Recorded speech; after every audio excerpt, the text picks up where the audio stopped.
हरियाणा में कांग्रेस की हार का असर महाराष्ट्र और झारखंड की विधानसभा चुनाव में पड़ना तय है। आदाब, मैं फारूक खान, संपादक इकरा पत्रिका। थार न्यूज़ इकरा पत्रिका के इस चैनल में आपका स्वागत है, आपका इस्तकबाल है। आज का एपिसोड हम हरियाणा चुनाव को लेकर के, झारखंड चुनाव को लेकर के, महाराष्ट्र चुनाव को लेकर के, कश्मीर के चुनाव को लेकर के बना रहे हैं।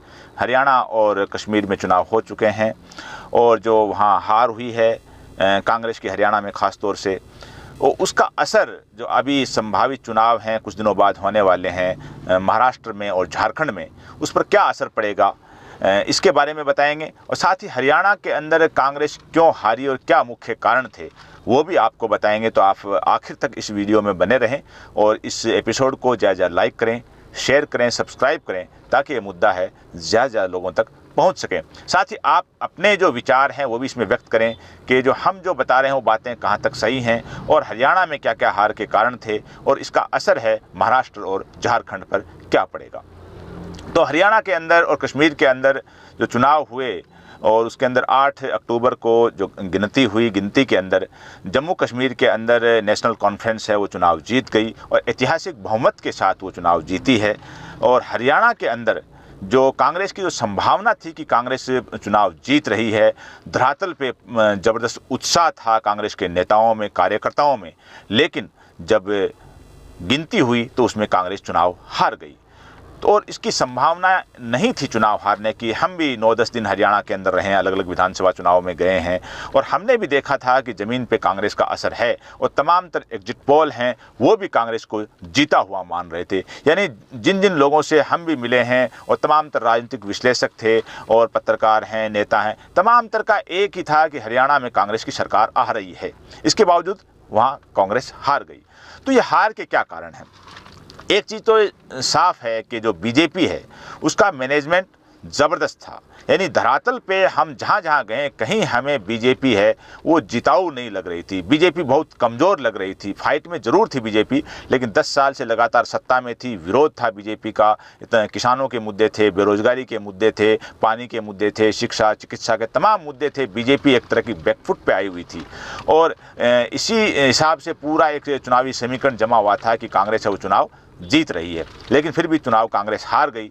तो कांग्रेस है वो जीते हुए चुनाव को हार में कैसे तब्दील कर सकती है और बीजेपी अपने कमज़ोर चुनाव को जीते हुए चुनाव में कैसे तब्दील कर सकती है। ये फार्मूला जो बीजेपी का था मैनेजमेंट का, ये बड़ा ही बेहतरीन था और वो साबित भी हुआ। तो हरियाणा के अंदर जो अलग अलग अगर एरिया के हिसाब से हरियाणा में हमें बताएं, पहले के हमने एपिसोड में बताया है कि हरियाणा के अंदर एक जाटलैंड का बेल्ट है, उसके बाद में अहिरवाल का बेल्ट है, मेवात का बेल्ट है और ऊपर का जो जीटी रोड का बेल्ट है और इधर का जो पश्चिम हरियाणा का बेल्ट है। ऐसे 4-5 मोटे मोटे इसको हम पॉलिटिकल बेल्ट में इसको हरियाणा को अपन विभाजित कर सकते हैं।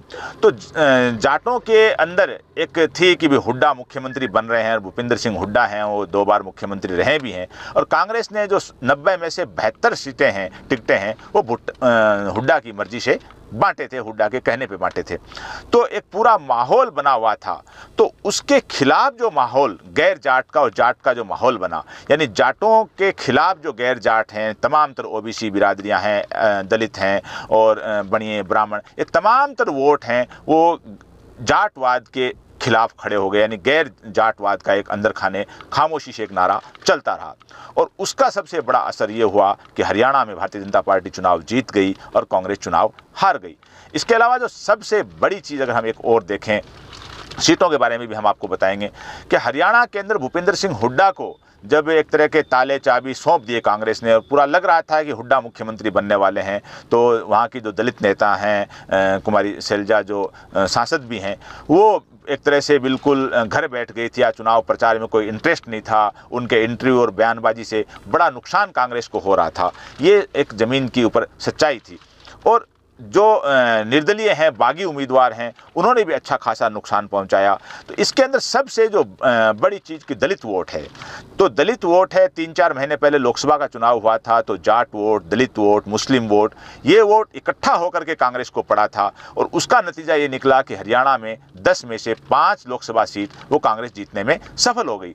तो आखिर 3-4 महीने बाद ऐसा क्या असर हुआ कि वो दलित वोट है वो कांग्रेस से छिटक गया। तो संविधान बचाओ, देश बचाओ, ये तमाम तर नारे थे वो विफल हो गए। उसकी जो सबसे बड़ी चीज़ ये थी कि जो दलित वोट था वो भी गैर जाटवाद के नारे के अंदर एक तरह का उनके साथ हो गया, और दलितों का भी बड़ा तबका है वो जाटों के खिलाफ हरियाणा के अंदर बीजेपी को वोट उसने कर दिया। तो दलित वोट है वो भी विभाजित हो गया, जो कांग्रेस को नहीं मिला। इसके अलावा जो जाटों का वोट है, जाटों में भी अच्छा खासा वोट है वो कांग्रेस की बजाय बीजेपी को मिला है। यानी जो खबरें थी, चर्चाएं थी, धरातल से लोग कह भी रहे थे जगह जगह से कि जाट वोट है इकट्ठा होकर के एक तरफा कांग्रेस को जा रहा है, वो नहीं गया। तो जाट वोट है वो भी बीजेपी को पड़ा, दलित वोट है उसका भी अच्छा खासा वोट बीजेपी को पड़ा, और ओबीसी जो वोट है वो एक तरह का इकट्ठा होकर के जम करके बीजेपी को पड़ा। ये जो बड़ा समीकरण जो हुआ बीजेपी के फेवर में। तो कांग्रेस को जो वोट मिला है, कांग्रेस को वोट एक तरफा वोट किसी कम्युनिटी का मिला है, तो मुस्लिम कम्युनिटी का वोट है जो कांग्रेस को हरियाणा में एक तरफा मिला है। और उसका परिणाम ये रहा कि मेवात बेल्ट की जो मुस्लिम सीटें हैं वो अधिकतर सीटें हैं वो कांग्रेस जीत गई है, और अच्छे खासे मार्जिन से जीती है। और वो तब कि 2 सीटों पे भारतीय जनता पार्टी ने मुस्लिम उम्मीदवार उतारे थे, फिरोजपुर झिरका से और पुन्हाना से, लेकिन वहाँ दोनों सीटों पे भारतीय जनता पार्टी की बहुत बुरी हार हुई। तो मुस्लिम वोट है वो अच्छा खासा कांग्रेस को मिला है। बाकी समुदायों की बात करें तो वो वोट है जो खासतौर से जाट और दलित जो मिलने की संभावना थी वो वोट उसमें बड़ा हिस्सा छिटक गया। तो ये जो कारण जो रहे, इसके अलावा सबसे बड़ा अति उत्साह और अहंकार और गुरूर जो कांग्रेसी नेताओं में था। कांग्रेसी नेता चाहे जो प्रत्याशी थे या प्रत्याशियों के जो एजेंट थे या उनके साथ के उनके चेले चोटी थे, यानी ढंग से लोगों से मिलना और बात करना एक तरह का, जब भी कोई मिलने की कोशिश करते थे तो सुबह शाम, मतलब किसी भी जगह गए, किसी भी विधानसभा में हम गए, दूसरे लोग तमाम तर जो लोग बता रहे हैं, और हमने भी महसूस किया कि जो कांग्रेस के उम्मीदवार हैं उनके जो साथी लोग हैं वो अपने कार्यकर्ताओं से और उस हिसाब से नहीं मिल रहे हैं, उस हिसाब से प्रॉपर टाइम नहीं दे पा रहे हैं या देना नहीं चाह रहे हैं, क्योंकि सबको लग रहा था कि हमारी सरकार आ रही है और 10-15 दिन बाद मुख्यमंत्री बनेंगे और हम लोग मंत्री बनेंगे और आज हम हमारे हिसाब से चलाएंगे। यानी यहाँ तक कि ट्रांसफर पोस्टिंग तक की बातें होने लग गई थी। तो ये अहंकार और गुरूर था कांग्रेस को जो संभावित राज को लेकर के, वो भी कांग्रेस को हार का मुख्य कारण रहा कि ऐन वक्त पे लोगों ने देखा कि जब बगैर जीते हुए ही ये लोग इस हिसाब से व्यवहार कर रहे हैं तो जीतने के बाद कैसा करेंगे। तो रिएक्शन में भी लोगों ने कांग्रेस के खिलाफ वोट दिया है। अब अगर सीटों की अगर हम बात करें तो हरियाणा के अंदर बीजेपी को 48 सीटें मिली हैं, उसकी 8 सीटें बढ़ गई हैं, पिछली बार से 8 ज़्यादा मिली हैं। कांग्रेस को 37 सीटें मिली हैं जो पिछली बार से 6 सीटें ज़्यादा हैं। जेजेपी जिसको पिछली बार 10 सीटें मिली थी, इस बार उसको 0 सीट मिली है, उसका सफाया हो गया है।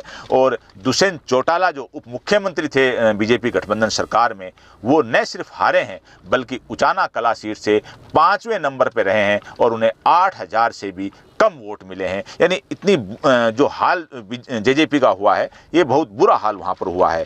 इनेलो है जो इसने बसपा से गठबंधन करके चुनाव लड़ा था, बसपा को कोई सीट नहीं मिली है और इनेलो को 2 सीटें मिली हैं। पिछली बार 1 थी, 1 उसकी बढ़ गई है।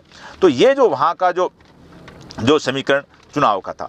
अब जो कांग्रेस के से जो बागी उम्मीदवार खड़े हुए हरियाणा में, 19 बागी उम्मीदवार कांग्रेस के थे जिन्होंने 15 सीटों पे कांग्रेस का खेल बिगाड़ा है। इनके बारे में खबर ये भी है कि ये बागी उम्मीदवार हैं, उनमें कुछ उम्मीदवार हैं हुड्डा ने अपनी सहमति से खड़े किए थे, उसी तरह से जैसे 2018 के विधानसभा चुनाव में राजस्थान में अशोक गहलोत ने अपने चहेतों को निर्दलीय खड़ा करवाया और उनको चुनाव जितवाया और फिर वो सरकार बनाने में सफल हो गए। तो गहलोत वाले फार्मूले पे हुड्डा ने भी अपने चहेतों को निर्दलीय उम्मीदवार बनाया और उनको चुनाव जितवाने की कोशिश की, लेकिन वो चुनाव नहीं जीत पाए और उनकी लड़ाई में बीजेपी वहाँ पर चुनाव जीत गई। तो 19 बागियों ने 15 सीटों पर कांग्रेस का खेल बिगाड़ा। तो एससी जो रिजर्व सीटें हैं, 17 सीटें हरियाणा में, उसमें 8 सीटें भारतीय जनता पार्टी ने जीती हैं और 9 सीटें कांग्रेस ने जीती हैं। यानी 8 सीटें एससी का जो माहौल बना हुआ था कांग्रेस के फेवर में, वो सीटें भी 17 में से 8 सीटें भारतीय जनता पार्टी ने जीती हैं। तो ये सारी चीज़ें बता रही हैं कि भारतीय जनता पार्टी का अंदर खाने मैनेजमेंट कैसा था। अब जो जाटलैंड की सीटें हैं, क्योंकि वहाँ तो कम से कम कांग्रेस को जीतना चाहिए था, हुड्डा मुख्यमंत्री बनने वाले हैं, चर्चाएं थी जाट समुदाय की एकता के, किसानों के मुद्दों की इनकी, लेकिन जाटलैंड की जो 25 सीटें हैं उन 25 में से 13 सीटें हैं वो भारतीय जनता पार्टी ने जीती हैं। यानी कांग्रेस से ज़्यादा सीटें भारतीय जनता पार्टी ने जीती हैं। कांग्रेस को सिर्फ 10 सीटें जाटलैंड की मिली हैं और 2 निर्दलीयों को मिली हैं। अब जो शहरी क्षेत्रों की अगर सीटों की बात करें तो शहरी क्षेत्र की जो 27 सीटें हैं हरियाणा में, उनमें से 17 बीजेपी ने जीती और शहरों में बीजेपी का प्रभाव है भी। तो कांग्रेस ने 8 सीटें जीती और 2 निर्दलीयों ने जीती हैं। और ग्रामीण क्षेत्रों की बात करें तो ग्रामीण क्षेत्र की जो 63 सीटें थी, उन 63 सीटों में से 33 सीटें बीजेपी ने जीती हैं। ये भी अपने आप में एक रिकॉर्ड है, क्योंकि ग्रामीण क्षेत्र में माना जाता है कि बीजेपी का प्रभाव कम रहता है, लेकिन यहाँ हरियाणा में 63 सीटों जो ग्रामीण की हैं उनमें से 33 सीटें भारतीय जनता पार्टी ने जीती हैं, कांग्रेस ने 29 सीटें जीती हैं और 1 निर्दलीय ने जीती हैं। अब 45 सीटों पर कांग्रेस दूसरे नंबर पर रही है। उनकी अगर बात करें, यानी जो 90 में से 45 सीटें ऐसी हैं जहां कांग्रेस दूसरे नंबर पर रही है।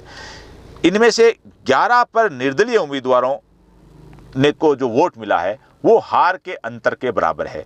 यानी इन 45 सीटों में जहां कांग्रेस हारी है, वहाँ निर्दलीयों को जो वोट मिला है वो कांग्रेस के बीजेपी का जो बीच का वोट है हार जीत का, उसके बराबर का वोट है। यानी यहाँ खुला खुला ये जो बागी उम्मीदवार हैं, निर्दलीय उम्मीदवार हैं, इनकी वजह से कांग्रेस यहाँ हारी है।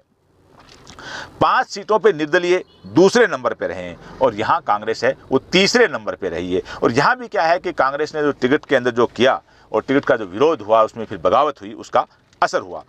अब जो जैसा कि पहले हमने बताया कि जाट बाहुल्य जो उचाना कला सीट है वहाँ, और जाट बाहुल्य जो सफीदा सीट है, गुहाना सीट है, ये तीनों सीटें भारतीय जनता पार्टी ने जीती हैं और भारतीय जनता पार्टी के गैर जाट उम्मीदवार यहाँ चुनाव जीते हैं, उचाना में, सफीदों में और गुहाना में, जबकि जाट बाहुल्य सीटें मानी जाती हैं। तो ये जो, और जहाँ तक जो समुदायों का वोट की बात है, तो जो अच्छा खासा जो वोट वहाँ सबसे ज़्यादा मेजोरिटी वोट है वो ओबीसी समुदाय का है, जो 40% है, जाट समुदाय का 25% माना जाता है और एससी समुदाय का 22% माना जाता है। इसमें जो ओबीसी समुदाय का एक तरह का एकजुट होकर के वोट पड़ा है और जाट और दलित में सेंधमारी जो हुई है और उसको कांग्रेस को उसका नुकसान हुआ है। अब जो इसके अंदर जो अहिरवाल जो बेल्ट है, तो अहिरवाल बेल्ट के अंदर वहाँ जो करीब 11-12 सीटें हैं, जो है यादव वोट अच्छा खासा है, उसका प्रभाव भी है। और वो वोट है वो गैर जाटवाद के जाटवाद और गैर जाटवाद के मुद्दे पे वो भारतीय जनता पार्टी को पड़ गया। तो ये जो यहाँ जो हार हुई है, इसका एक कारण ये भी है कि समाजवादी पार्टी के नेता अखिलेश यादव ने कांग्रेस की लीडरशिप को कहा था बार बार कि हरियाणा का जो चुनाव है ये कांग्रेस बीजेपी ने होकर के इसको इंडिया गठबंधन और बीजेपी का चुनाव बनाया जाए, यानी यहाँ इंडिया गठबंधन चुनाव लड़े और उसका फर्क भी पड़ेगा, यानी चुनाव हम जीत जाएंगे। लेकिन अखिलेश यादव की बातों पे कांग्रेस लीडरशिप ने कोई तवज्जो नहीं दी। तो लोगों का ये भी मानना है कि अगर अखिलेश यादव के साथ, इनेलो के साथ, इन पार्टियों के साथ कोई गठबंधन होता कांग्रेस का, कांग्रेस अपना अहंकार छोड़ देती और गठबंधन से चुनाव लड़ती, तो कांग्रेस यहाँ अच्छे खासे वोट लेके चुनाव जीत सकती थी। अब इसकी साथ में एक चीज़ और भी है कि अगर वो गठबंधन तो नहीं किया, लेकिन फिर भी अहिरवाल के अंदर और अन्य जगह अगर एक आध सभाएं इंडिया गठबंधन के तमाम नेताओं को एक मंच पे ला करके अगर कांग्रेस करती तो भी उसका फ़र्क पड़ता, खासतौर से अखिलेश यादव को और फारूक अब्दुल्ला को, शरद पवार को, शिबू सोरेन को, इन लोगों को ला करके और सभा करती कांग्रेस, एक दो जगह बड़ी सभाएँ करती, तो उसका असर भी पड़ सकता था। तो ये भी कांग्रेस ने अपने आप में बड़ी चूक की। यानी कांग्रेस ने पूरा अपना मिसमैनेजमेंट, अहंकार और एकला चालो रे की नीति से और जाटवाद और गैर जाटवाद के अंदर फंस करके कांग्रेस है वो अपनी जीती हुई बाजी को कांग्रेस हार गई। और इसके लिए सबसे ज़्यादा जिम्मेदार है खुद कांग्रेस की लीडरशिप है। यानी कांग्रेस के आलाकमान ने हुड्डा पे जो भरोसा करके हुड्डा ने पूरा चुनाव को एक तरह का जाटवाद और गैर जाटवाद बनवा दिया अपनी सियासी गलती की वजह से। अब इसका असर जो पड़ना है, जैसा कि हमने इंट्रो में बताया है कि हार तो गई कांग्रेस, लेकिन हारते ही उसी दिन कांग्रेस के जो सहयोगी दल हैं इंडिया गठबंधन के, जो कोई भी हैं, चाहे ममता बनर्जी हैं, चाहे उद्धव ठाकरे हैं, ये तमाम लोग हैं, ये सवाल उठाने लग गए कि कांग्रेस की जो लीडरशिप है वो अपने साथी दलों को साथ लेकर के ढंग से नहीं चल पाती है। और उसका असर अभी संभावित जो महाराष्ट्र और झारखंड में चुनाव होने वाले हैं विधानसभा के, उस पर पड़ना तय है। क्योंकि सबसे पहले काउंटिंग के दिन जो सवाल उठाए थे वो उद्धव ठाकरे की पार्टी ने उठाए थे और उद्धव ठाकरे कांग्रेस के गठबंधन में हैं और चुनाव सर पे हैं। और झारखंड के अंदर जो पहले से ही बीजेपी का एक माहौल बना हुआ है, तो अब इसका हरियाणा में जो हार है कांग्रेस की, इसका असर है वो झारखंड में और महाराष्ट्र में पड़ना तय है। अगर हरियाणा में, झारखंड में और महाराष्ट्र में कांग्रेस ने समझदारी नहीं दिखाई और साथी दलों को अगर तवज्जो ढंग से नहीं दी, सीटों का बंटवारा अगर ढंग से नहीं हुआ, तो ये बात तय है कि फिर जो हरियाणा का जो असर है चुनाव का, वो महाराष्ट्र और झारखंड में भी पड़ेगा। क्योंकि बीजेपी का जो मैनेजमेंट और उत्साह जो हरियाणा को लेकर के है, वो जाहिर सी बात है महाराष्ट्र में भी रहेगा और झारखंड में भी रहेगा। तो बीजेपी एक एक सीट के लिए, एक एक वोट के लिए, एक एक कॉलोनी और गांव के लिए, मोहल्ले के लिए बीजेपी काम करती है अपने मैनेजमेंट के अंदर, लेकिन कांग्रेस उसमें पूरी तरह से फेल रहती है। तो कांग्रेस अगर अपना मैनेजमेंट नहीं सुधारेगी, साथी दलों को साथ लेकर के नहीं चलेगी, सीटों का बंटवारा वक्त पे और ईमानदारी से नहीं करेगी, तो उसका बहुत बुरा असर महाराष्ट्र में और झारखंड में पड़ने वाला है। तो जो वहाँ जो कश्मीर की अगर हम बात करें, जैसा पहले हमने बताया, कश्मीर में नेशनल कॉन्फ्रेंस की एक ऐतिहासिक जीत हुई है और उसको अच्छी खासी सीटें मिली हैं। नेशनल कॉन्फ्रेंस को 42 सीटें मिली हैं, यानी गई बार से 27 सीटें ज़्यादा हैं, और कांग्रेस को 6 सीटें मिली हैं, गई बार से 6 सीटें कम। और भारतीय जनता पार्टी को गई बार जो सीटें मिली थी 25 सीटें, उसमें उसको बढ़कर के 4 सीटें मिली हैं, 29 सीटें। यानी वहाँ जो तमाम तर सीटें हैं वो भारतीय जनता पार्टी को वो सीटें जीती हैं। भारतीय जनता पार्टी ने सामने अधिकतर उम्मीदवार कांग्रेस के थे, यानी कांग्रेस ने ही एक तरह का अपना मैदान खाली कर दिया था, या कांग्रेस चुनाव ढंग से नहीं लड़ पाई और उसका खामियाजा पूरी तरह से वहाँ गठबंधन को भुगतना पड़ा। हालांकि नेशनल कॉन्फ्रेंस का जो गठबंधन है चुनाव जीत गया है, भारतीय जनता पार्टी को सरकार बनाने लायक सीट नहीं मिली है, लेकिन अगर कांग्रेस भी नेशनल कॉन्फ्रेंस की तरह चुनाव लड़ती तो वहाँ बीजेपी को कम सीटें मिल सकती थी, लेकिन कांग्रेस की वहाँ भी बहुत बड़ी कमजोरी रही। और कश्मीर में एक तरह की जो भाजपा की इज्जत बचाने का काम है वो कांग्रेस की लीडरशिप ने किया है। और हरियाणा के अंदर जो आई हुई सरकार, जो एक बिल्कुल ऐसा था कि 1-2 दिन के अंदर काउंटिंग के बाद सरकार बनेगी, ऐसी सरकार को हरियाणा में कांग्रेस की लीडरशिप ने ही गंवा दिया। और कश्मीर और हरियाणा के जो परिणाम है, इसका असर है वो झारखंड और महाराष्ट्र पर पड़ना तय है। अब होगा क्या, वो तो आगे चुनाव घोषित होने के बाद जब चुनाव होंगे तभी मालूम होगा। लेकिन अगर कांग्रेस ने ईमानदारी से गठबंधन धर्म नहीं निभाया, टिकटों का बंटवारा समय पे नहीं किया और साथी दलों को स्पेस नहीं दिया, तो महाराष्ट्र और झारखंड में भी कांग्रेस की बहुत बुरी हालत होने वाली है जो हरियाणा में हुई है। आज के इस एपिसोड में बस इतना ही। जय हिंद, जय भारत।